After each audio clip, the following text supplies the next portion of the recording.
So hi guys, welcome to our today's Harry Potter reading club. So my name is Zihan and I will lead you guys reading today. So let's recap what happened last week.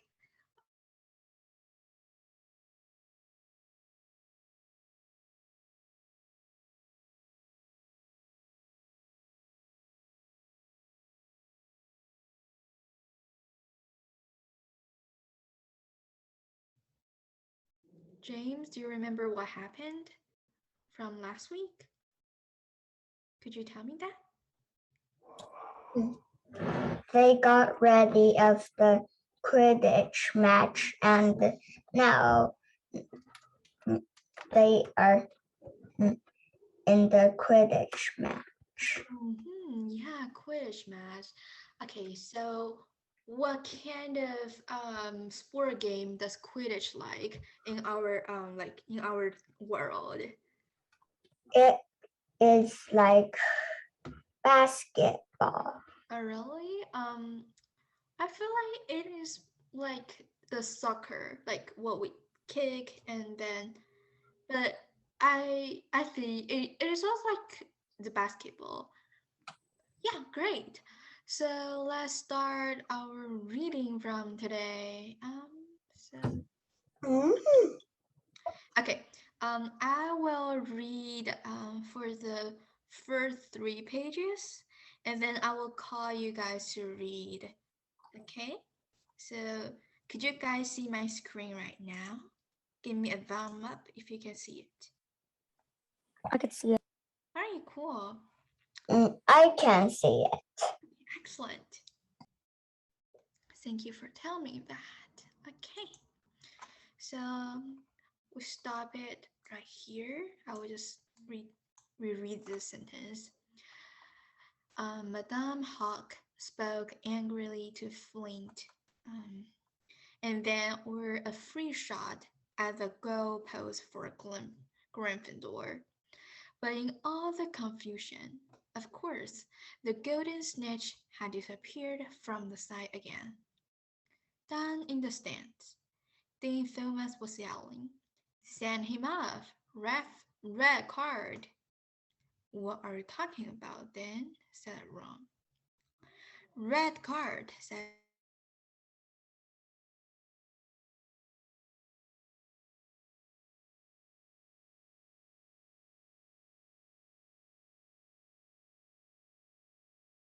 to anyone. I'm sure." "They ought to change the rules. Flint could knock Harry out of the air."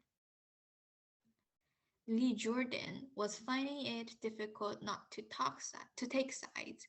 So, after that obvious and disgusting bit of cheating, Jordan, growled Professor McGonagall, I think that's how to pronounce her name.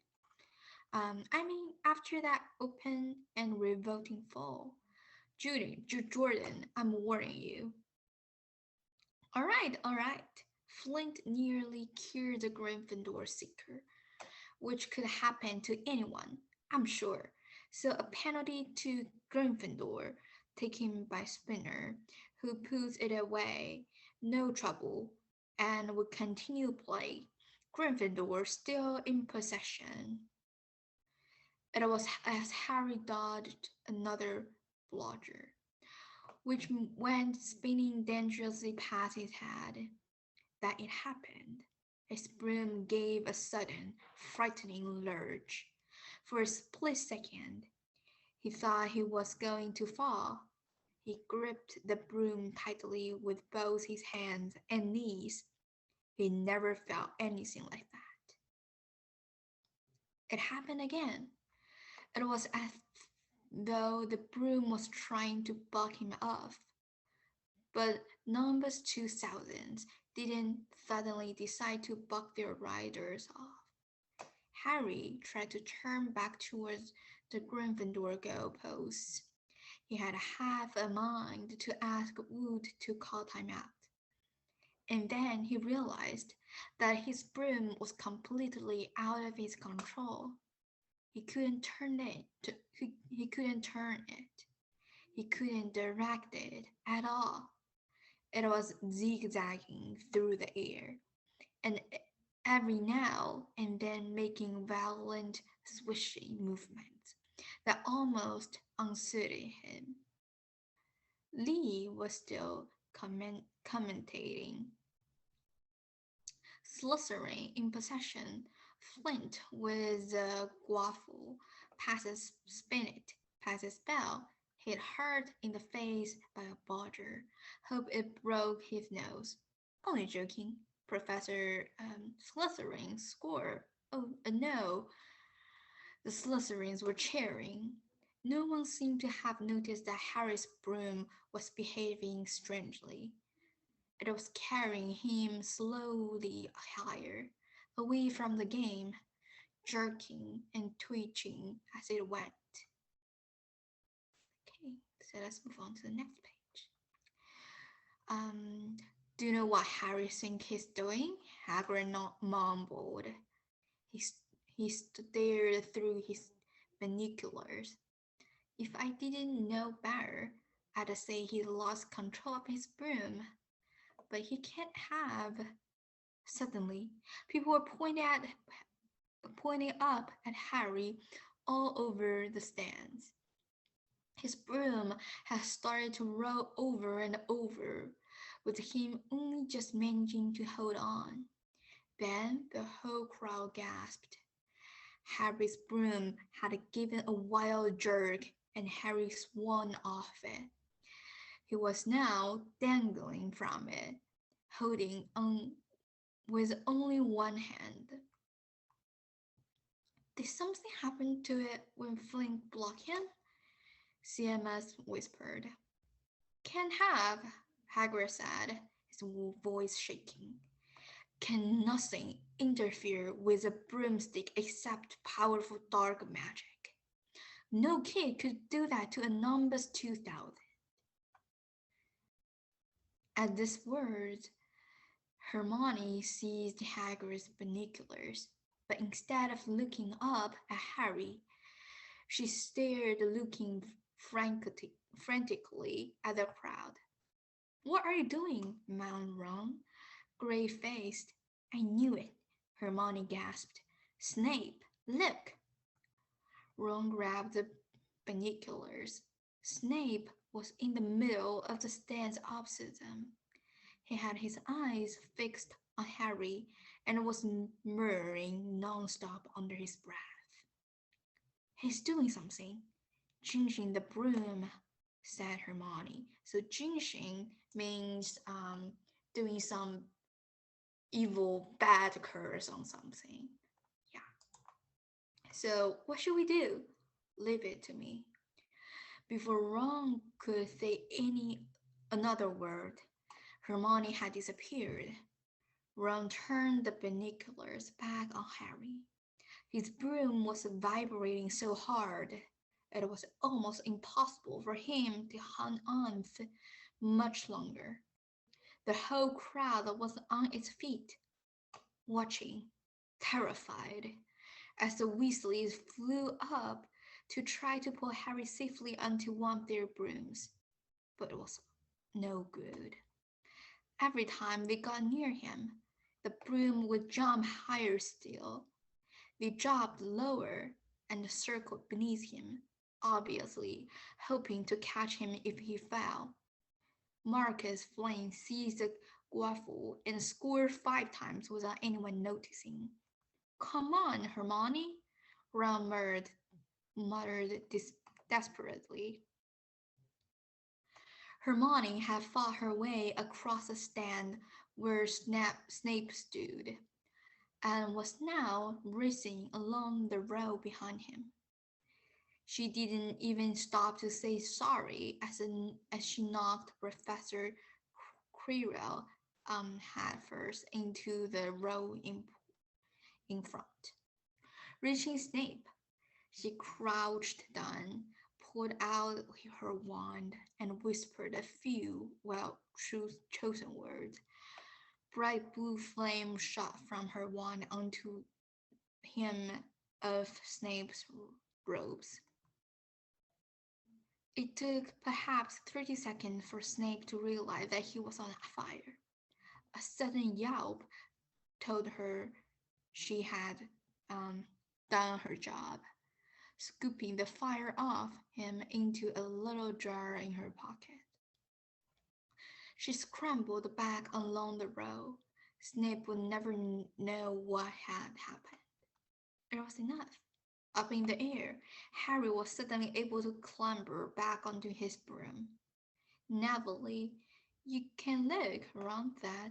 Neville had been sobbing into Hagrid's jacket for the last 5 minutes. Harry was speeding towards the ground when the crowd saw him clap his hand to his mouth, as though he was about to be sick. He hit the field on all fours, coughed, and something gold fell into his hand. I have got the snitch, he shouted, waving it above his head, and the game ended in complete confusion. He didn't catch it. He nearly swallowed it. Flint was still howling 20 minutes later, but it made no difference. Harry hadn't broken any rules and Lee Jordan was still happily shouting the results. Gryffindor had won by 170 points to 60. Harry heard none of this, though. He was being made a cup of strong tea back in Hagrid's hut with Ron and Hermione. It was Snape, Ron was explained. Hermione it was explaining. Hermione and I saw him. He was cursing your broomstick, murmuring he wouldn't take his eye off you. Rubbish, said Hagrid, who hadn't heard a word of what had gone on next to him in the stands. Why would Snape do something like that?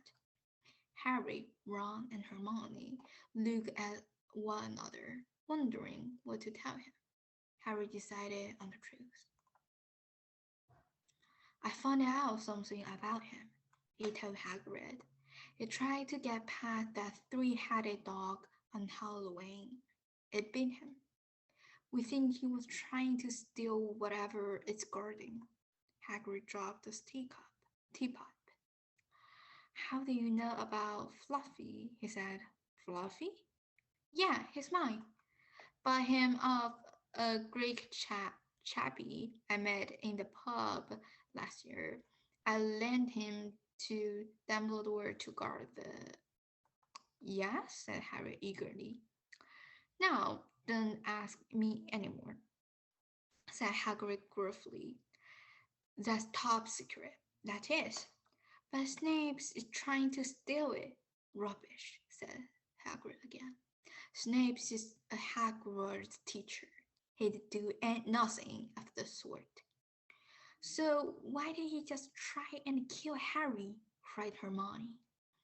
The afternoon's events certainly seemed to have changed her mind about Snape. I knew a jinx when I see one, Hagrid. I have read all about them. You have got to keep eye contact. And Snape wasn't blinking at all. I saw him. I'm telling you, you're wrong, said Hagrid hotly. I don't know why Harry's broom acts like that, but Snape wouldn't try and kill a student.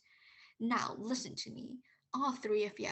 You're meddling in the thing that don't concern you. It's dangerous. You forgot that dog, and you forget what is guarding. That's between Professor Dumbledore and Nicholas Flamel. Aha, said Harry. So there's something called Nicholas Flamel involved. Is there? Hagrid looked furiously with himself. Okay, that's the end of chapter 11. So, can anyone just summarize I just read?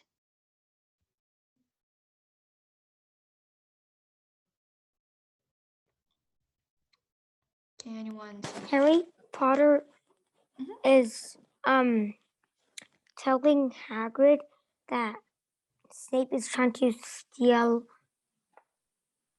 um the stone. Mm-hmm. Yeah, so Harry Potter, um,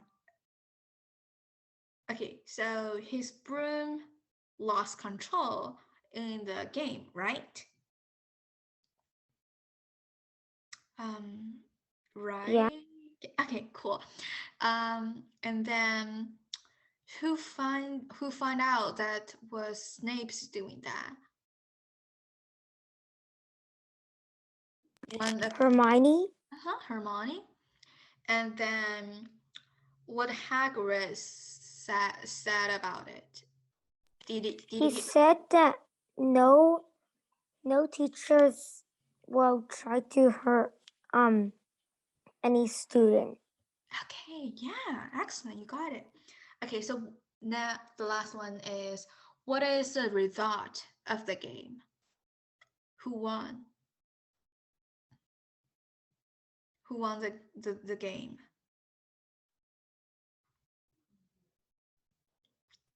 Um Harry Potter won the game. Because he got what? He got the snitch. Yeah, excellent. Good job. You guys got it. All right, so let's move on to the next session. Section. So who wants to read it? First. Michael, do you want to read like next next few pages for us? Okay. Yeah. Christmas was coming. One morning in mid December, Hogwarts woke to find itself covered in several feet of snow. The lake froze solid, and the Weasley twins were punished for bewitching several snowballs so that they followed Quirrell around, bouncing off the back of his turban. The few owls that managed to battle their way through the stormy sky to deliver mail had to be nursed back to health by Hagrid before they could fly off again. No one could wait for the holidays to start, while the Gryffindor common room and the great hall had roaring fires. The drafty corridors had become icy and bitter, and a bitter wind battered the windows in the classrooms. Worst of all, there worst of all were Professor Snape's classes down in the dungeons, where the breath rose in a mist before them, and they kept as close as possible to their hot cauldrons. I do feel so sorry, said Draco Malfoy when pushing class, for all those people who had to stay at Hogwarts for Christmas because they're not allowed at, not wanted at home. He was looking at Harry as he spoke. Grab and Goyle chuckled. Harry, who was measuring a powdered spine of flying fish, ignored them. Malfoy had been even more unpleasant than usual since the Quidditch match. Disgusted that the Slytherins had lost, he had to he tried to get everyone laughing at how a wide-mouthed tree frog would be replacing Harry as Seeker next. Mhm. Then he realized that nobody found this funny because they were all impressed at the way Harry had managed to stay on his bucking broomstick. So Malfoy, jealous and angry, had gone back to taunting Harry about having no proper family. It was true that Harry wasn't going back to Privet Drive for Christmas. Professor McGonagall had come around the week before, making a list of students who would be staying for the holiday. Wait, do I start now? And then you can keep going. Staying for the holidays, and Harry had signed up at once. He didn't feel sorry for himself at all. This would probably be the best Christmas he'd ever had. Ron and his brothers were staying too because Mr. and Mrs. Weasley were going to Ramonia to visit Charlie. Yeah. Do you want to keep reading, or do you want to switch to another person to read it? Switch. Okay, switch. Okay, let me see. So James and Andy, who want to read the next section? Okay. Me, Let's get it, Andy. me. Sure, Andy. Go ahead.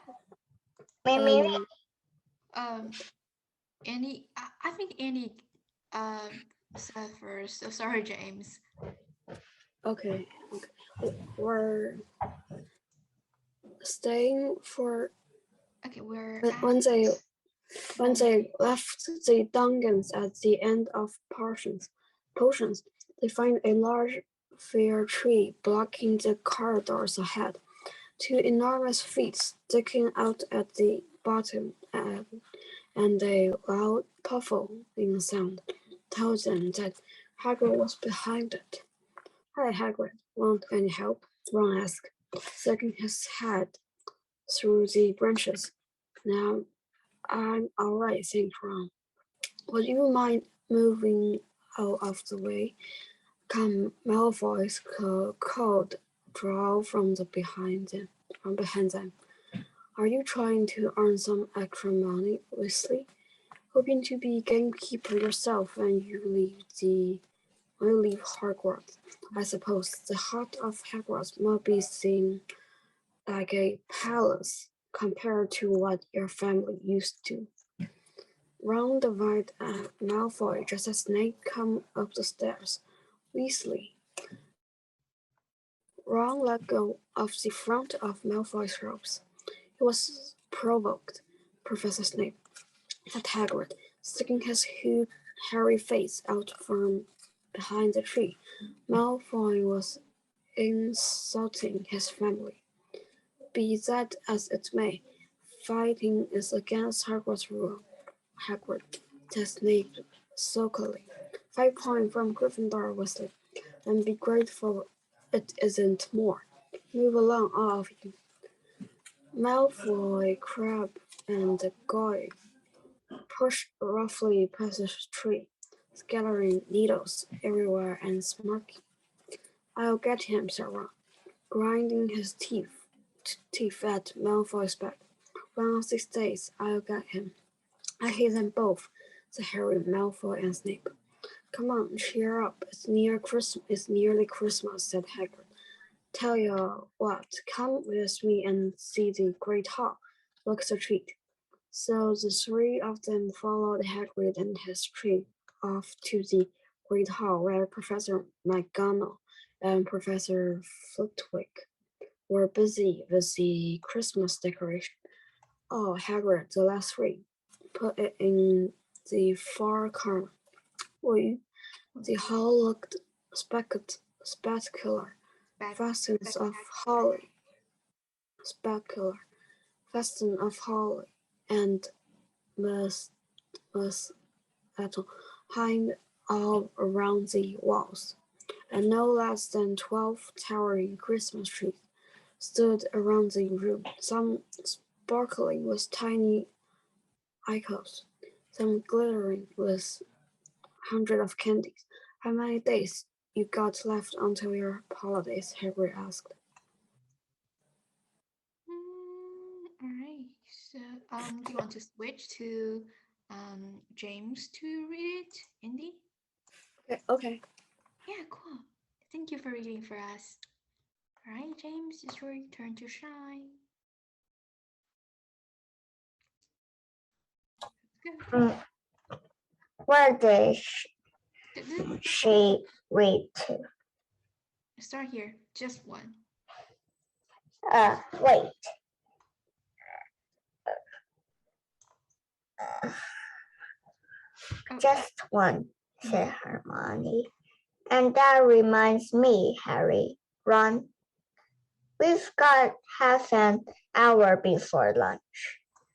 We should be in the library. Oh, yeah, you're right, said Ron, tearing his eyes away from Professor Flitwick, who had golden bubbles blossoming out of his wand and was trailing them over the branches of the new tree. The library, said Hagrid, following them out of the hall. Just before the holidays? But keen, aren't ya? excellent. Keep going. Oh, we're not working, Harry told him brightly. Ever since you mentioned Nicholas Flamel, we've been trying to find out who he is. You what? Hagrid looked shocked. Listen here. I've told ya. Drop it. It's nothing to do with that dog's garden. We just want to know who Nicholas Flamel is. That's all, said Hermione. Unless you'd like to tell us and save us the trouble, Harry asked. We must have been through hundreds of books already, and we can't find them anywhere. Just give us a hint. I know I've read this name somewhere.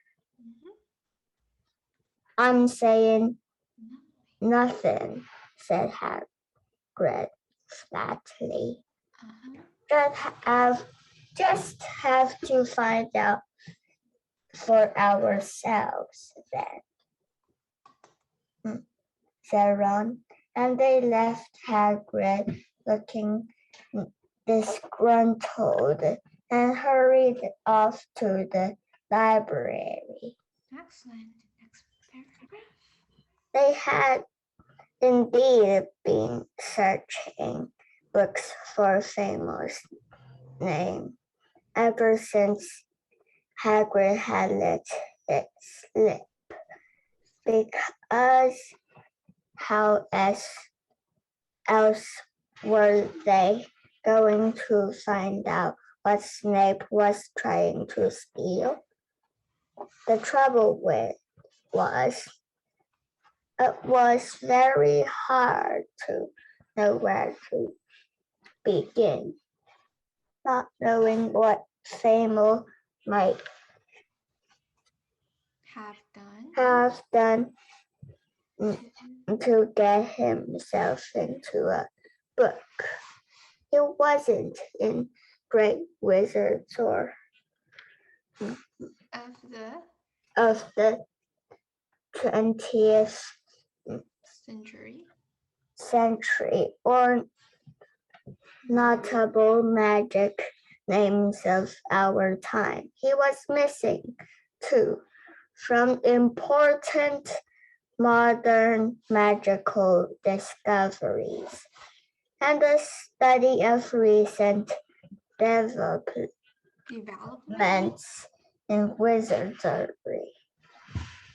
And then, of course, there was the sheer size of the library, tens of thousands of books,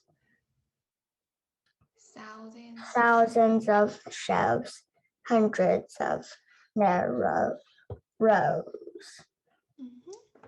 Okay, do you want to read the next paragraph? Yes. Okay, let's go. Hermione took out a list of subjects and the titles she had decided to search while Ron strolled off down a row of books and started pulling them off the shelves at random. Harry? Harry wandered over to the restricted section. He had been wondering for a while if Emil wasn't somewhere in there. Unfortunately, you needed a specially signed note from one of the teachers to look in any of the restricted books. And he knew he'd never get one. These were the books containing powerful dark magic never thought at Hogwarts, and only read by older students studying advanced defense against the dark arts. Alright, I'll read the next few paragraphs. Thank you, James, for reading for us. Yay! Okay, I'm going to read. What are you looking for, boy? Nothing, said Harry. Madame Pinks, the librarian, brandished a feather dust at him. You'd better get out, then. Go on, out.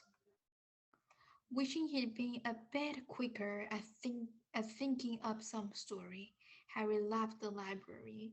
He, Ron, and Hermione had already agreed they'd better not ask Madame Pinks where they could find Flamel.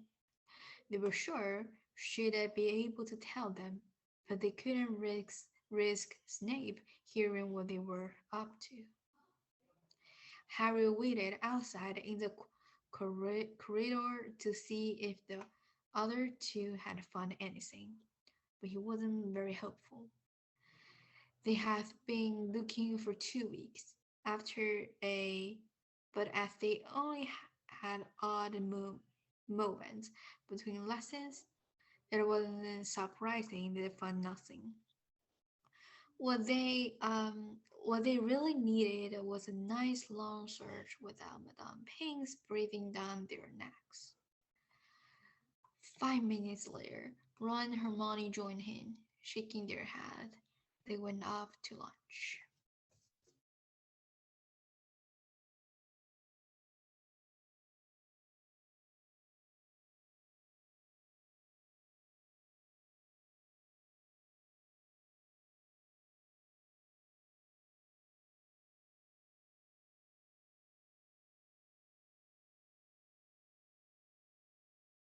Said Ron.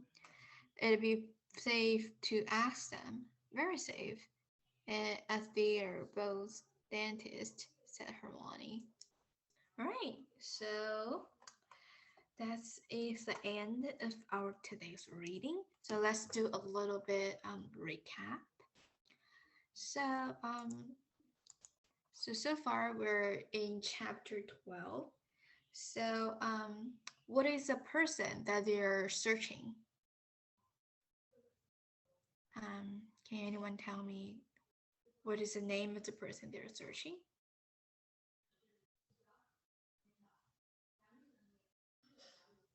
Michael, do you know who they are searching? Oh, okay, James, do you know that? Okay, could you tell me that? Nicholas Flamel. Yeah. So why they are searching him?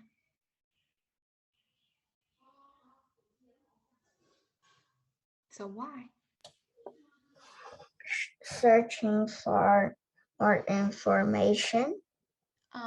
So it is because Hagrid said he has some relationship um with the three hats dogs that guarding the room, right?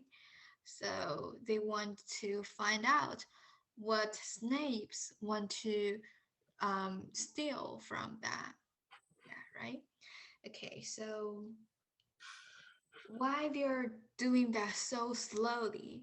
There are two main reasons. So why they're doing their research really slow.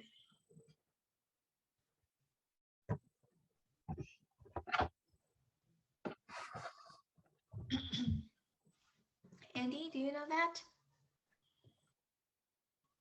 Mm, no. No. Okay. Michael?